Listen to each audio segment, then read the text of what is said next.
Assalamu alaikum, hormatly vatandaşlar, korkmaz qaytmaz batırlar, Türkmenistan üçün canım qurban, Türkmenistan üçün malım fida olsun yani batırlar. Yakında İstanbul'da Türkmenlerin sesini duy, ey Türkiye diyeni bir proteste miting geçecek oldu inşallah. Hemmenizi çağırıyız. Birlikte Türkiye'de yaşayan 2 milyon Türkmenin derdini, 2 milyon Türkmenin niyetini Türkiye devletine, bütün dünyaya ayırıp düşündürüyoruz. Türkiye devletinden hem Türkiye'de yaşayan 2 milyon Türkmene pasaport ver, vatandaşlık ver, kömek et. Ya olmasa Türkmenistan'a gitmemize bir yardımcı olduk.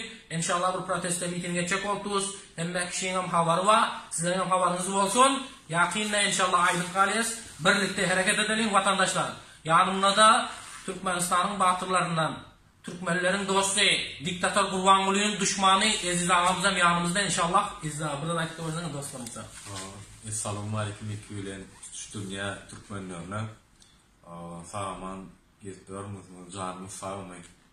Allah canımız sağ olsun, gezdiyorum yerinizde başınız aman olsun. Şu cumata para deyişi alay, ağzı birleşmeli. Bire Türkmen'in elinden tutup yardımlaşmalı. İnşallah dünyalar protesto mitinglere de katlaşmalı diyecek olan bir elden iki el kem var, bir kelleden iki kelle güçlü var, el eli var, iki el bir yüzü var diyorlar.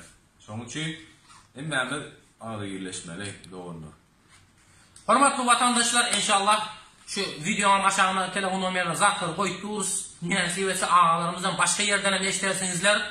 İnni birleşip şu zalimi, diktatörü yok edelim. Ondan sonra kim parti açıyor, kim hareket açıyor, hareket ediverer. Hormatly vatandaşlar, birleşmesek şey yok olup gidiyoruz. Bölün önü böğrü yer, ayrılarını ayrı diye. Şunun için gel bölünmelin, ayrılmalin, şu zalimi yok edelim.